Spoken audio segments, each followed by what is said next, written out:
Great experiences build great leaders. Great leaders build great teams. This is Building Great Sales Teams.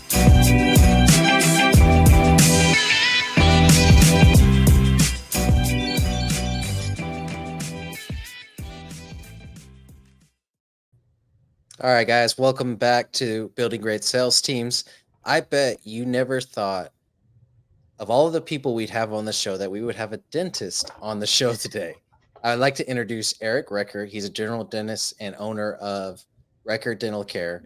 He's also the owner of Win the Now LLC. He's been a business owner for 15 plus years. He's got a team of 20 people. He's completed 25 triathlons and climbed Mount Kilimanjaro. So he's done all the things so far and has the experience to back it. Eric, welcome to the show, brother. Doug, thanks for having me. I'm excited to be here.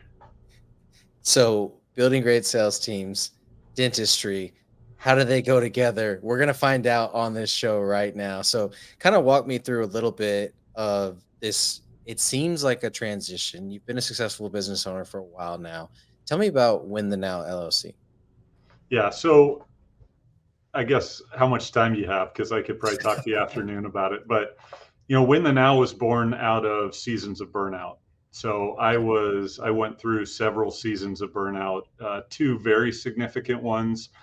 And the most recent one led me to nearly walk away from my dental practice. So it was, when you're in that burnout season, you're just in survival mode.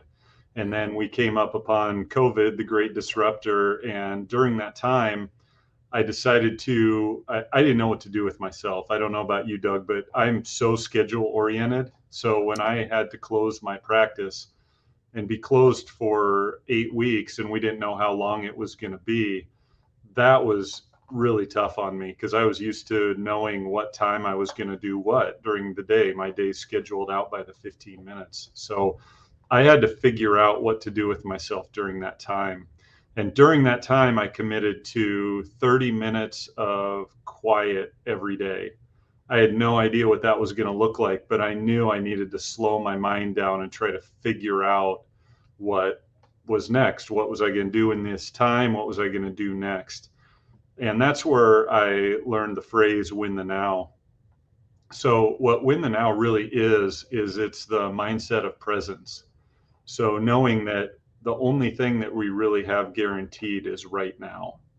We can worry about the future, we can be stuck in the past, but really the currency that we have is right now. So how do I, like for instance, when we're in a pandemic and we don't know what we're doing, how can we, instead of just worrying about it, what can I do right now? How can I be in the moment right now? What can I do to make sure that I find a win in the current moment?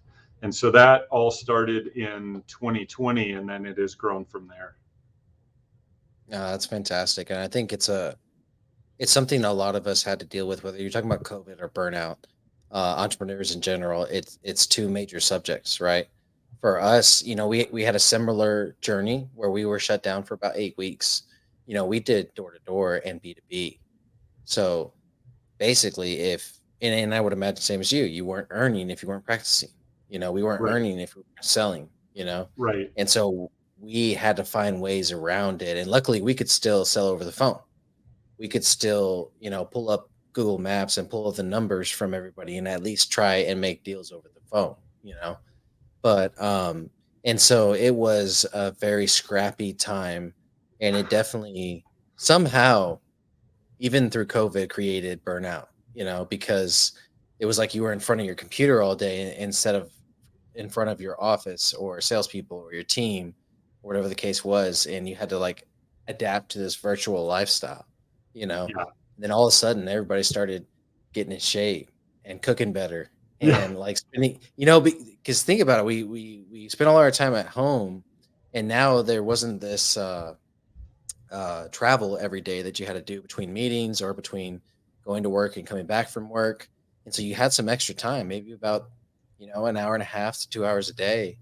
Yeah. And people started picking up hobbies. For me, it was barbecue. I barbecued like crazy. You know what I mean? Okay. That's awesome. And then I was able to meal prep because of the barbecue, and I worked out like crazy. And so I was able to develop a lot of really good habits during that time, but other people didn't. Other people went the other way with it, lost their businesses and other things. So, and then the second part of that is the burnout, I would say.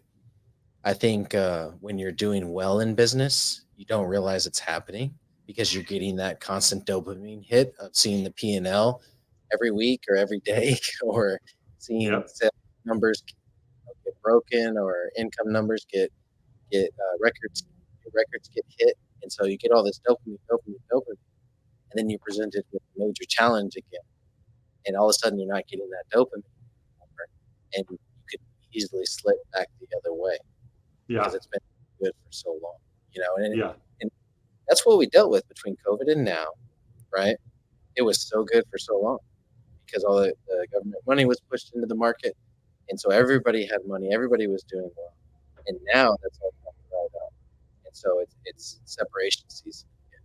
So, what do you recommend for with your 15 years of experience being an entrepreneur for as long as you have? You know, one of the things obviously you recommend is that quiet time in the morning to collect yourself. What Yep. else, whether it be your clients or in your own practice, recommend doing during separation season to kind of calibrate, make sure you're executing really well? Yeah. So I think what I came to realize when I was burnout is that the my equation for burnout is that I was overcommitted and I wasn't taking care of myself. So for me, it had to be both of those things. And I think we're in a time in history where a lot of us are overcommitted. So some of us are overcommitted because we have a job and we have a family and we maybe coach our kids in a sport, or we're on a board, or we're doing all these different things.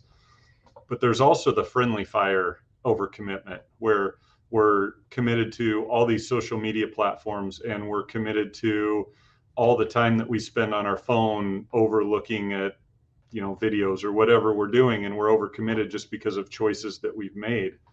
And then we also don't take care of ourselves. I think one of the biggest things that we're missing as a society is self-care. So what we're doing is we're just pushing, pushing, pushing. We always think there's extra in the tank, and there isn't. You have to take some time to refill. You have to take some time to have some energy, because if I come in here as a business owner in the morning and I'm supposed to lead a team of 20, and I'm also supposed to be great for my patients and then have something left at the end of the night, but I slept terrible and I didn't have good habits the day before, then what am I going to pour from?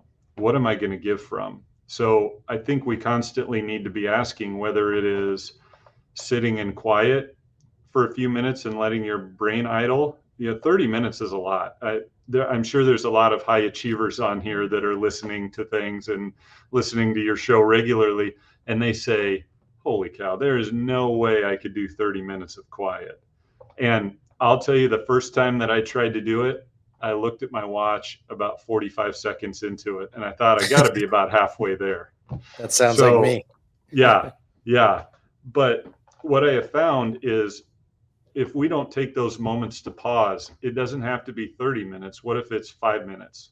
What if it's 2 minutes? What if it's we're in our car at a traffic light, and instead of picking up our phone, we just look around. We just take a couple deep breaths. We observe something around us. What if when we're in the checkout line at the grocery store or Target or Walmart or wherever we are, what if we just don't reach reach for our phone? What if we're just present to that moment and see what's around there? Because our brains were not designed to be as stimulated as what they are. So we're so overstimulated that if we don't give our minds a little bit of time to just idle, then we're in trouble. I mean, how do we expect our bodies to just all of a sudden go to sleep after we've been watching 10-second videos for the last hour? It's just not Yeah, practical. and it's too alluring, it's too addicting to do it. Like I'm a victim to it all the time. It's like all of a sudden I'm watching reels and I'm like, wait a second, what did I get on my phone for? You know what I mean? I got on my phone to message this client, and all of a sudden I'm watching reels. I mean, I know everybody can relate to that, and so Yes. the act of taking that time out, I think, is is massive. So I love that you're bringing that to the show for sure. And Yeah. you brought up a good point. We we spend so much time not scheduling, but making up, because the world, it is moving at a fast pace, right? And we're constantly distracted. And maybe we just feel like it's moving at a fast pace because we're constantly distracted. You know what I'm saying? And we're not moving quite as effectively as we used to. Every step that we take is a little more muddy now because of all the distractions around us, right? And so, but you were saying, stopping at the light and looking at your phone, it's a unconscious thing now. You know what I mean?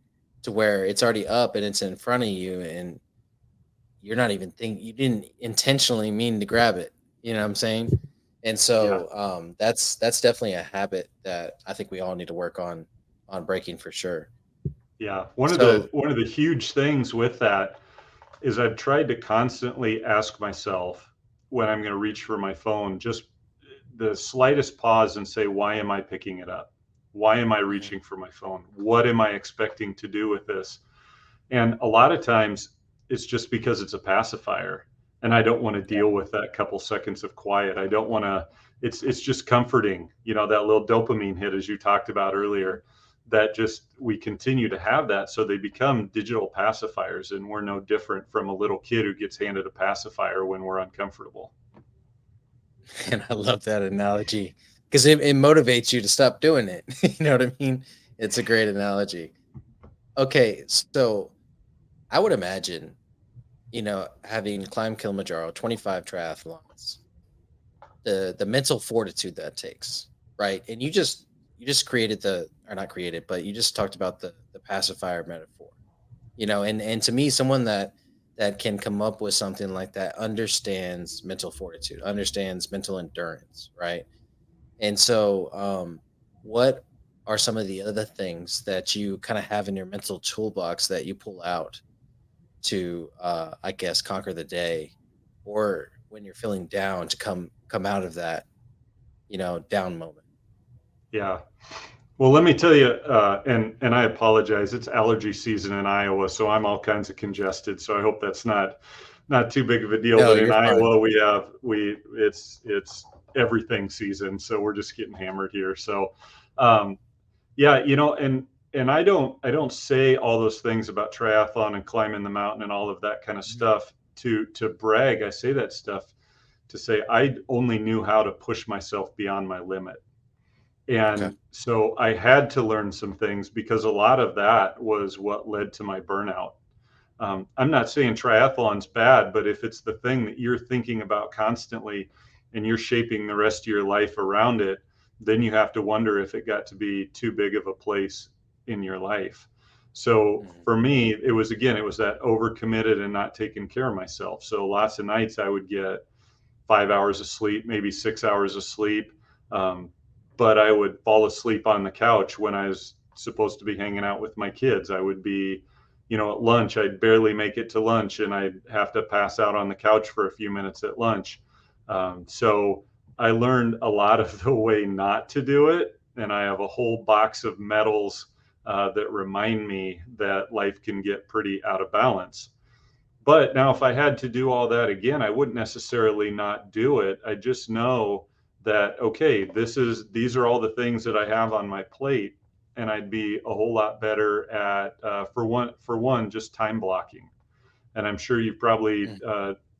talked to your listeners have talked about that, heard about that, but time blocking has been life changing in my life. And I think that's part of the reason that we get in trouble with discretionary time and why phones are so easy for us to get into, because we have this urgency of all these things that we think we need to get done, but it's Mhm. easier to go do something that we're distracted by that makes us feel good. And all of a sudden, we've lost an hour, we've lost two Yeah. hours. Whereas if we would have just looked at our day at the beginning of the day and said, okay, from 8 to 9, I'm going to do this. From 9 to 10, I'm going to do this. From 10 to 11, I'm going to do this. But then in the middle of those times, instead of just thinking we have to put the pedal down constantly, is there a 5 or 10 minute window in there where I can go for a walk around the block, where I Mhm. can just look away from the screen and take 5 deep breaths, where I can maybe send an encourage, it's on a screen, but send an encouraging text to a friend. Hey, I haven't talked to you for a while. I hope you're doing great. I really appreciate that you did whatever for me, and I hope life is good. Some of those kind of things that help, find out what we're going to do during the day. So the time blocking stuff, but also giving ourselves breaks in between tasks so we can do something not related to a screen. Because I don't know about you, Doug, but when you have a super busy day, if you don't have any breaks in between those times, all of a sudden everything kind of blurs together and it becomes kind of a big mess. Well, Yeah. yeah. And speaking of which, we were talking about it before we got on the call today, and I do have one of those days today. And this is where time blocking can kind of hurt you, is if you don't intentionally block out time to have that quiet time. You know what I'm saying? Because like right now it's back to back all day for me. And then we had a client fire earlier going on, and I'm on a panel for a podcast and I'm trying to like off to the side message over here and make sure the client gets taken care of while answering these podcast questions. And I've gotten very good at it, but unfortunately that's not a skill that I want to develop much more. You know what I Yeah. mean? You Yeah, definitely. absolutely. So what I have been doing, and again, my schedule has to catch up to it, but what I've been doing is only blocking in 45-minute increments versus 1 hour increments. And if you block in 45s or 15s, like you were saying, but you always leave yourself 15 at the top of every hour, that's your time to get organized, respond to email, respond to text. Because if not, you are going to literally be back to back all day. And in our type of business, that's great because that means you're earning while you're on the call, or you're promoting like on this podcast, and or giving value. But if you don't have that in between time, it's those problems are going to just stack and stack and stack, and you can't really attack them back. Or the bigger problem of not being able to recalibrate and enjoy a little quiet time so you can be effective on the next call. So Yeah. I think that's massive for sure. Yeah, So that's tell really me. well said. Mhm. That's really well said, Doug. I was just going to add one more thing. So I was getting to the point as our practice has grown that I was just doing that all day long. And yes, Mhm. I only make money if I'm being productive, but there is a tipping point to that where you actually Yeah. become less productive the harder you push. And so it goes against most of what the literature says and what the practice management guys are saying and all of that. But in my practice, I have my team schedule me a 15-minute block in the middle of the morning that nothing can be scheduled there. Now it can be moved up a half hour, down a half hour. It's within a range, but that has to be there. And I have to just step away. And sometimes I only get 5 minutes of that. Sometimes I get the whole 15, but I have to do something that's not talking to people and not catching up on anything. It just has to be a couple minutes of dead space. And then I know in the morning I just got to get to that space, and then it splits up the morning so it's not so long. And that's been Yeah. huge. So I love your idea of scheduling 45s and then having Mhm. 15s for the other stuff in between. That's awesome. Well, and you and I know that's where the meat and potatoes is that first 10 to 15 is catching up, seeing how everybody's doing, how the family's doing, or whatever the case, if it's a client or a prospect. And then that 30 minutes in the middle of the hour is the meat and potatoes, and then afterwards you're just like, can you think of anything else? Can you think of anything else? So you could probably cut that Yeah, off and give yourself some of that time back. Okay, so absolutely. right now you're doing keynote speaking, you're coaching, you've got a challenge going on. So walk me through a couple of those things. If you are hired to speak, what are you speaking about, and what can your clients expect on that? Yeah.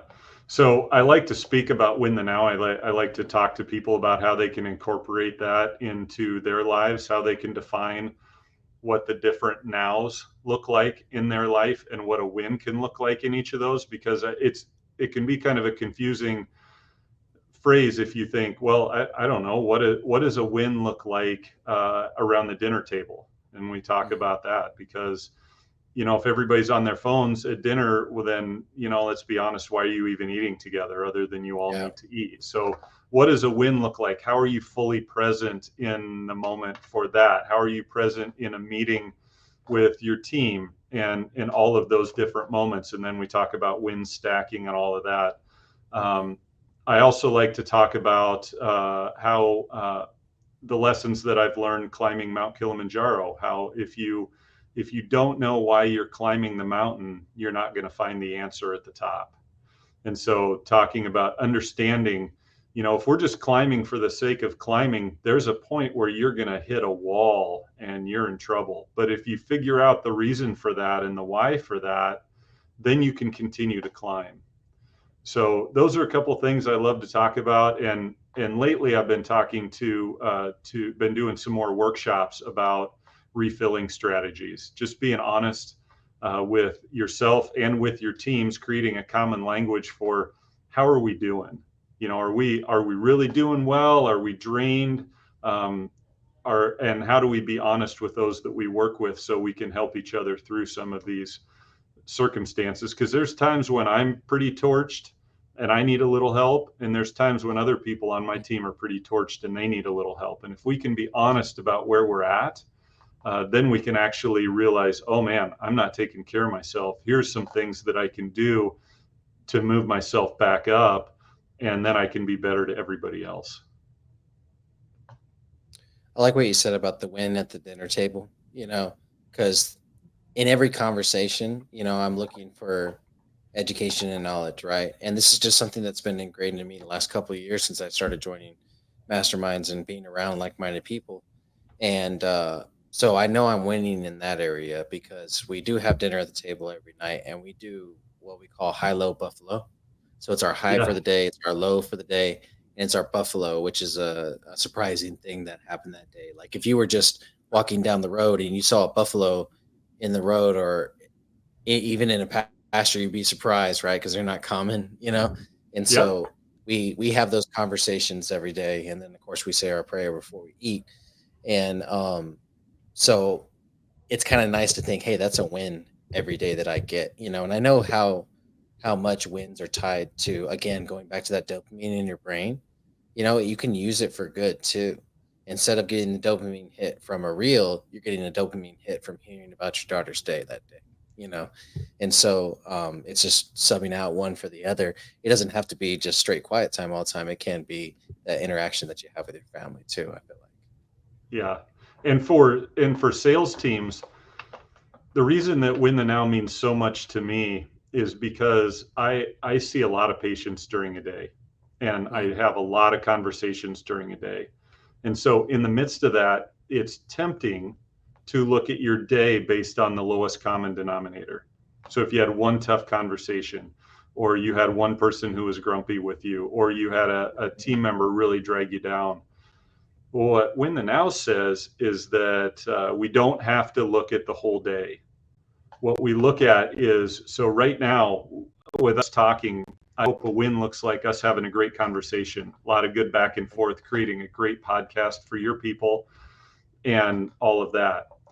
But after this, for me, a win is going to look like great interactions with my patients and with my team and all of that. So if I do take a loss, which, throughout the course of the day, I probably am. But then I remember that even the best baseball teams ever weren't perfect. They won about 60, 70% of their games, maybe 75%. So if you take a loss, see what you can learn from it, or write some things down for it so you can revisit it later, but then work on that win streak again, because there's a chance for a new win streak right around the corner. So it's a very optimistic way of looking at life, and it's a very hopeful way of looking at life. Oh, I love that, and it's so true. I heard someone say one time, if you're winning 51% of the time, you're still winning. A win's a win, And so what you're saying about that percentage point is massive. So if you're winning 70% of the time, you're knocking it out of the park. Okay, so what is this? Oh, go ahead. Well, the best baseball players ever hit about, if you hit over 300 over your career, you might get a Hall of Fame nod. That's 3 out of 10 hits. So I think it's good for us to remember that batting 1,000 is not going to happen. No, not at all. Although some people try to make it look like that on social media. I think Oh, that's the problem, the gap between reality and what's on there. Okay, so tell me about this knockback burnout challenge. What's that all about? yeah.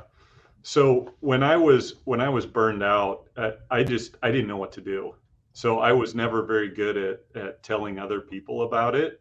I just felt like this is what life was. So going back to elementary school, I was bullied when I was growing up. So this wasn't one of these really horrible bullying stories where I was getting beat up all the time and all of that, but it was more what I would call an everyday bullying story. Mm-hmm. So I was getting picked on, called names, people take my backpack, stuff like that. But really the hardest thing for me was not being allowed to play kickball at recess at lunch. Hmm.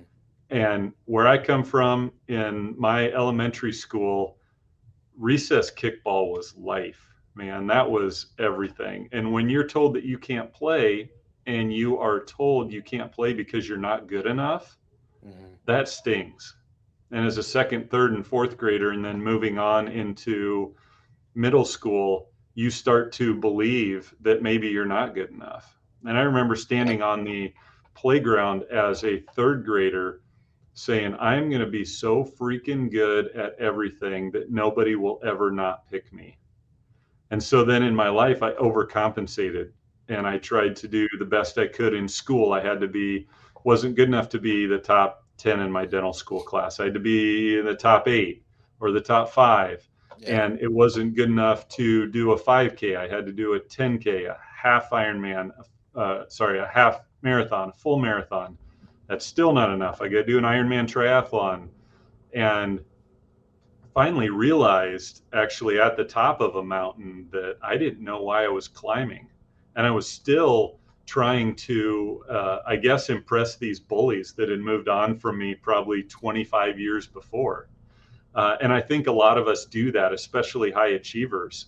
Um, and so, what I wanted to do is create kind of a common language for people who are struggling with burnout to say, okay, I need some help. I don't know what to do, but I'm feeling like I might be burned out. So I created this easy challenge. It's a series of 5 emails that you'll get. And what it does is it just is some stories from my life and then some easy strategies to move forward. It's not a solution to burnout, but you got to start somewhere because it seems like this massive mountain, but you have to start somewhere. And I think this is a good start to pushing it back a little bit. Well, and I think it's incredibly important, especially for our listeners, because of what you said. There's a lot of business owners listening that come here for help with their sales teams, right? And but I think this is important too because we are all entrepreneurs and we do have that common like thing that happened in our childhood or maybe when we were in high school or whatever the case was. And it ends up being the fuel that gets us to the point that, we're successful, right? But then this weird thing happens is we become successful and then it ends up that same thing that made us successful in business hurts us in life in general and we start on this downward slope because we're still trying to run that play, which is a play of let me fill the empty void instead of actually being grateful and present and happy where I'm at. I can want more, you know what I mean, but I still need to be able to be appreciate and be content where I am, and a lot of times that happens when we get home, right? And so I feel like challenges like this are incredibly important and so simple, right? And that's the problem is because there are so many gurus out there and so many, let me spend 3 hours of my day awake and do 27 different things before I even start work. And that's the way to be successful, right? Or let me run a triathlon or let me climb a mountain. You know what I'm saying? When all I have to do is sign up for these 5 emails and get that perspective and execute on those emails. And then maybe I can create some clarity, some calibration, and be better suited to execute moving forward, you know? And so that sounds like something you want to do. Check out the show notes and you can click on the link there and take advantage of that challenge that Eric is putting out for us. Eric, I appreciate you so much for coming on the show. Love the conversation that we had. Definitely consider it a win for the day. And do you have anything? Oh, I almost forgot the most important question. Okay. Our questions: legacy. What does it mean to you, and what legacy do you want to leave behind? Ooh, boy, that's a great one. Hmm. And I'm at that point in my career right now. So Hmm. I have been grinding for a long time. And I think a lot of people who are listening to this have been grinding as well. But Hmm. I'm at a different point in life right now. So I've been a dentist for 21 years. And this last summer that we're still in, actually in June, my oldest son got married. And just this last weekend, we took my youngest son to college, 3 hours Wow. away.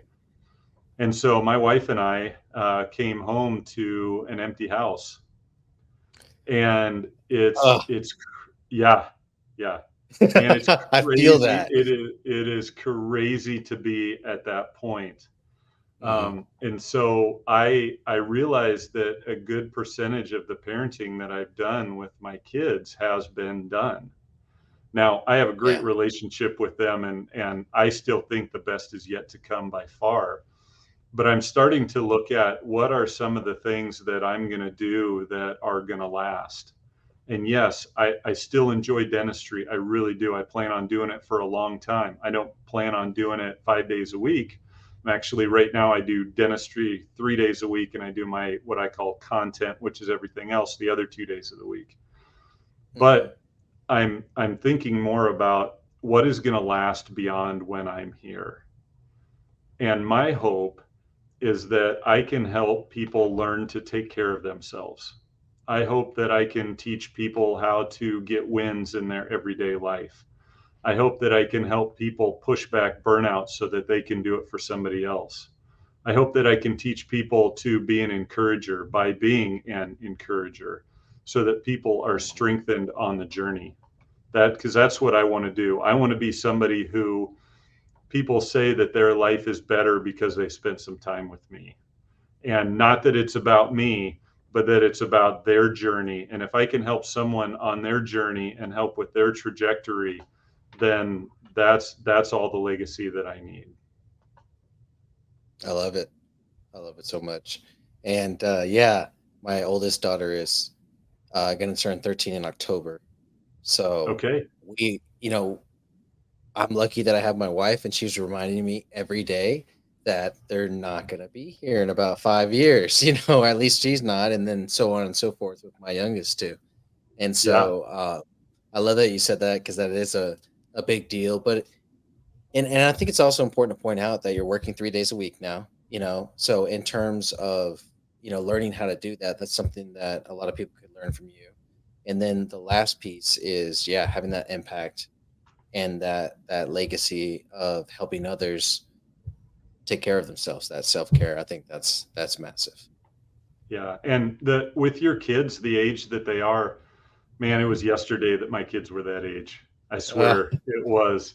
And a lot of people hear that and they get scared. I had a friend that when his son was in 8th grade, he said, "Man, I remember we were standing on his roof. We were roofing his house, and mhm, he said, "Man, I'm just really overwhelmed because I only have this many weekends left with my son. I don't know, it's like yeah, 200 something." And I just remember thinking, that's an awful mindset because you already are on a scarcity mindset. Like, this is all I yeah, have. But man, if yeah, we approach every day with how can I get a win with my family? How can I get a win with my team? How can I get a win with a sale? And man, then you quit worrying about the future and you start living for the present. And you're like, oh, yeah, she's going to go to school at some point. She's going to leave the house at some point. But man, then you're going to feel really good about it because you did everything you could and you have no regrets when you get there. And talk about legacy. That's a pretty good feeling. hell yeah, I love it so much, brother. I appreciate you for coming on the show. Guys, Eric Recker, um, what is it, Eric Recker?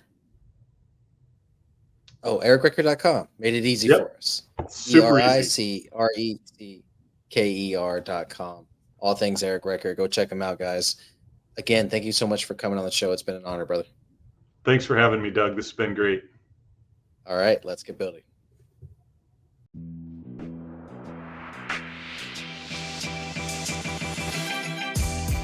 Thank you for tuning into this episode of Building Great Sales Teams. We appreciate it. Be sure to execute on everything that you just heard, and let's get building.